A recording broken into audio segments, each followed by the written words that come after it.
Eureka.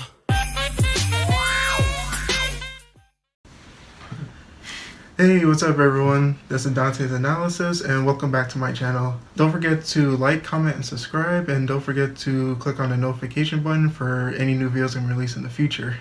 So for today, I actually have a special guest with me. I have my friend Zeki.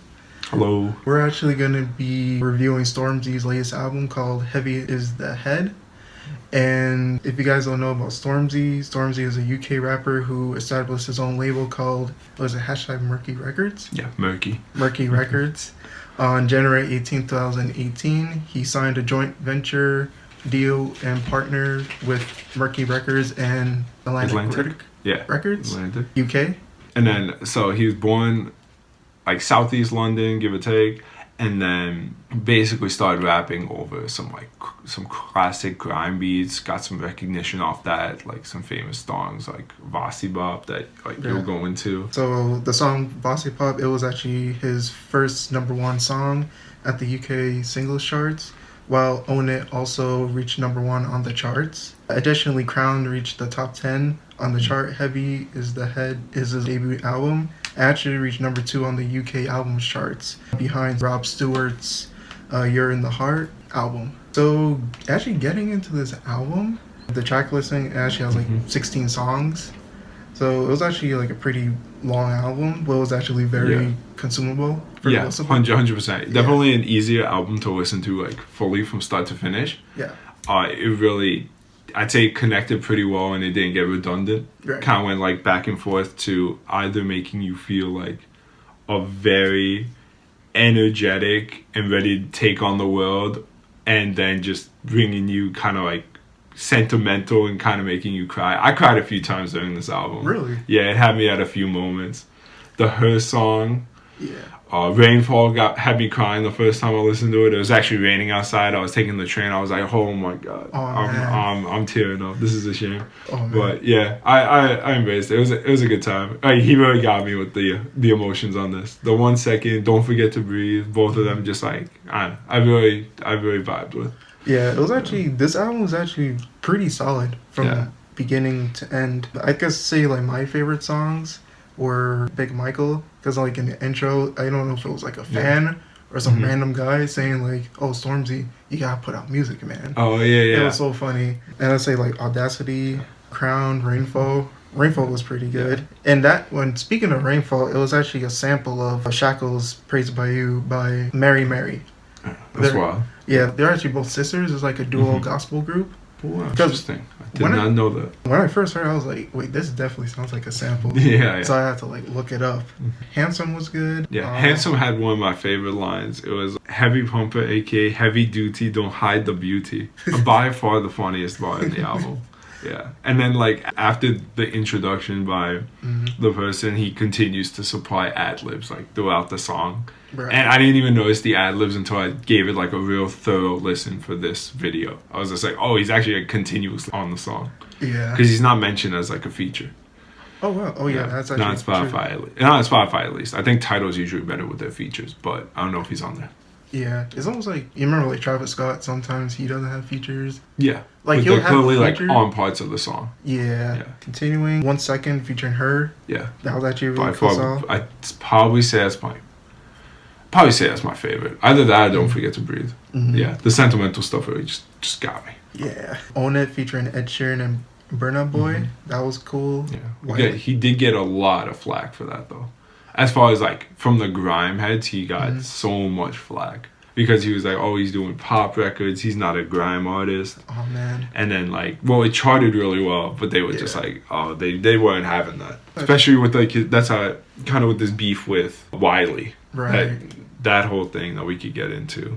Right. And when I was researching, Wiley was upset at Stormy because Stormy was having all this mainstream success and Wiley wasn't. Yeah, and Wiley's like the, in a sense, grandfather of grime rap. So to see this just like new up and coming guy just in a sense use pop antics to bring himself to success really rubbed him the wrong way. Right. Yeah.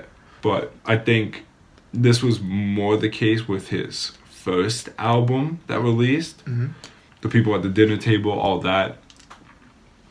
People gave him more flack for that. At least with this, he wasn't as much pretending to be a grime artist as he was just putting out music that's like a regular artist. I don't think, like, he'll mention grime a few times, and like sure he has his grime songs, Right. like a bit more like Big Michael, a bit more Wiley flow, Right. but overall he's saying like, oh hey, I'm more than grime, by fully embracing like The Rainfall, Rachel's Little Brother, Don't Forget to Breathe, all those like sentimental pieces. Right. So yeah, so there's just less flack given to him now. Right. But Wiley did have one of the most one of the best songs out of that whole argument. Oh yeah, he had Idiot Skangman 2, which really brought me back to like my Mega Man days. It was fantastic. Cool. I used to have like so much fun. So it was like basically using video game music was fantastic. Right. Yeah. What did you think about the beef? Did you listen to all the songs on those? I didn't listen to the diss replies. Uh-huh. I just watched like a quick breakdown Oh, no, of the okay. beef. Yeah. But I know it was like pretty much like back and forth. Yeah, it was pretty back and forth. And I know like in a couple of interviews, Stormzy had to address the whole situation of like what was going on. Yeah. Because Stormzy thought it was like all love between the two. They did a track together. Oh, back way back when, like before Stormzy even released, I think, his first album. They did a track. He was on a Wiley track, and yeah, they were fine. Stormzy's been good with Skepta too. Like, not really a guy that has a lot of beef. Just gets a lot of hate for the whole like grime pop type Right. of stuff. Oh, okay. Yeah. Gotcha. Quick question. Do you think the grime scene has like a certain type of prejudice if like an artist goes over to the pop side? I think kind of like probably any genre does. True. As far as that, like, I don't blame grime for, because it's like, think about it this way, it's like, yeah, you want to be different as an artist, Right. but then you don't want to be a pop. You don't want to be like on a Katy Perry song in a sense, like, especially if you're like from a grind scene. Yeah. So I don't know, it kind of felt like a betrayal. It's like, oh, you took the easy route instead of like working on being a grime artist. You just went, oh hey, he just went pop. He wanted the easy way up. Oh, okay. Yeah. Gotcha. So I in a sense don't blame him, but also like forget being a purist. Just make good music. Right. Yeah. Oh, that's true. Mm-hmm. Like it doesn't really matter like what scene you come from as long as you like work hard and able to achieve those goals. Yeah, That's what matters. Yeah, like he still puts in the reps. Like he is making songs. He's putting it out. He's doing interviews. Yeah. I really like the Charlemagne the God interview. I think I think they got real personal. Charlemagne's one of my favorite interviewees. So yeah, I think he really just brings out like the rawness in people. Right. Yeah. Well, back into the tracks that we like. Bronze was also pretty cool. Superheroes and Lessons, those were like the most slower songs. Yeah. And it also picked back up with the Vasi Bop. Yeah, Vasi Bop was a good release. Idris Elba, there we go. Idris Elba is in the music video for that. Oh wow. Yeah, he's just there with his chain, sunglasses, looking cool, and yeah, it's a good time. For Vasi Bop, Spotify has those little like mini players of like parts in the music video. Right. It's him and Stormzy on that. So if you listen to it on Spotify, like you'll see both of them together. Right. Just like a cool little Easter egg. No, I didn't expect him to be there. I didn't even know he was there until I watched the music video. Oh wow. I didn't even expect him to be on it too. Yeah. He's pretty into rapping. He's also pretty into the scene. He has his own rap career too. Like he raps on the side. Not super popular, but it's something he does as a hobby. I don't think he's not that bad. Yeah. Yeah. He's a lot of like professional, especially comedians, is well known that they could rap very well. Especially like freestyling, because most of their jokes just the way their mind fires, it's real. It's just constant energy. Right. So them coming up with freestyles is a walk in the park. True. So now we're gonna get on to what we didn't like about the album. Yeah. Would you like to go first, or? Sure, I'll go first. Okay. I think even though I kind of liked all the songs, in a sense of if I'm in the mood for them, I'll listen to them.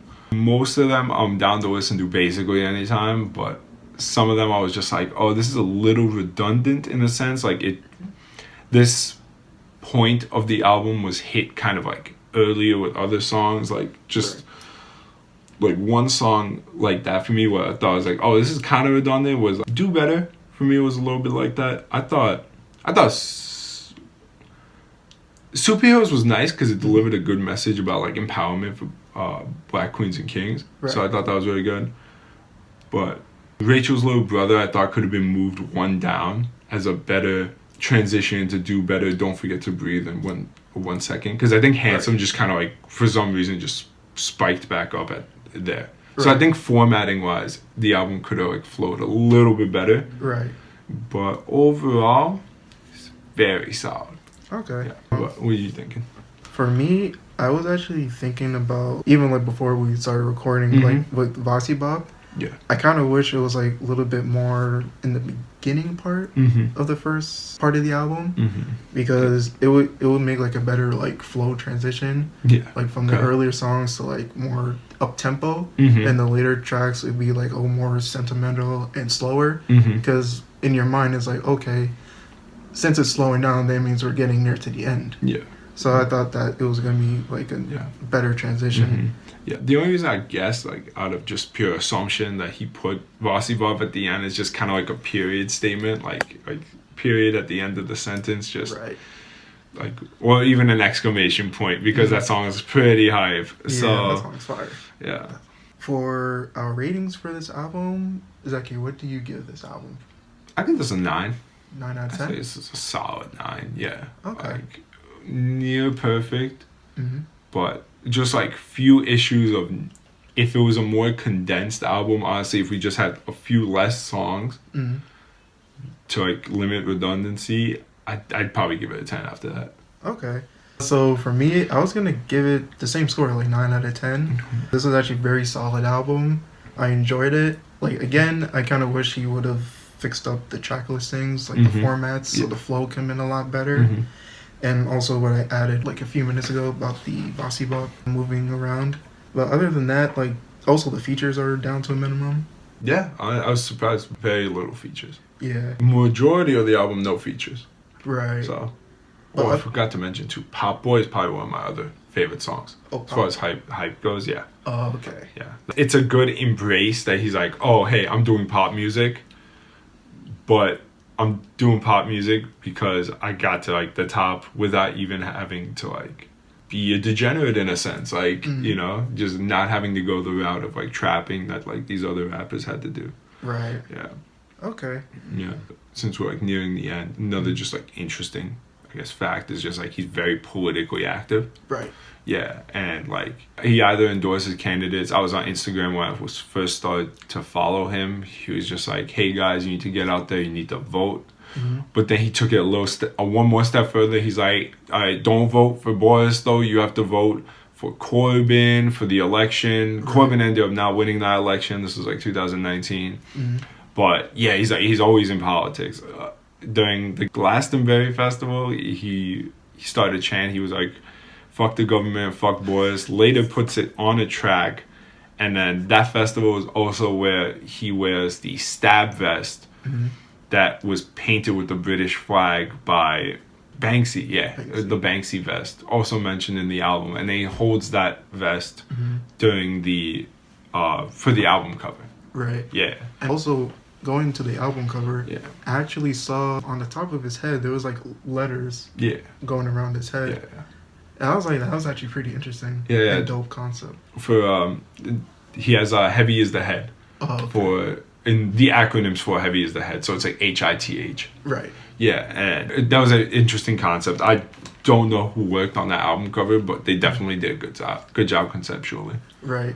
And also going to the title of this album, it actually was a inspiration from T.I.'s old album. I forgot what it was, but it was similar to Heavy is the Head. Interesting. That is interesting.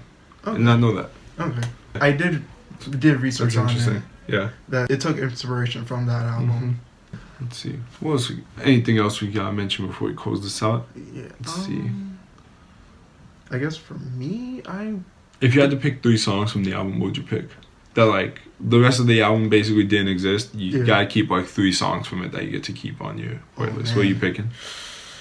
I would definitely say Own It, featuring Ed Sheeran and Burna Boy. Rainfall. Okay. And superheroes. Yeah, you put superheroes up there too. Okay. Yeah, Alright. because I definitely Interesting. like the message. Yeah, what he 100%. talks 100%. about of like uplifting kings and queens. So that message did really stuck out to me. Nice. Alright. That's good. How about you? I'll probably say Pop Boy. I'll be on there. Mm-hmm. Yeah, I guess I want to add more hype songs, but the other two are just like too solid for me to not. Don't Forget to Breathe in 1 second. Right. Yeah. Oh man. So tracks 8, 9, and 10 for me. Right. Yeah, I think that just literally just peaked the album. Okay. Yeah. Alrighty. Do you have anything else to add, or pretty much? Yeah, I think that's good. I don't know, just fantastic album, great artist. Want to see what else comes from him. So. Okay. Yeah, I'm actually definitely excited for more music that he's gonna release in the future. Yeah, he has a concert coming up in New York. Oh really? Yeah, in June. June 8th, I think, something like that. Is it like a weekend? I don't even know. Oh okay. Yeah. We definitely have to go. Yeah, I know. I'll probably. I think I have tickets.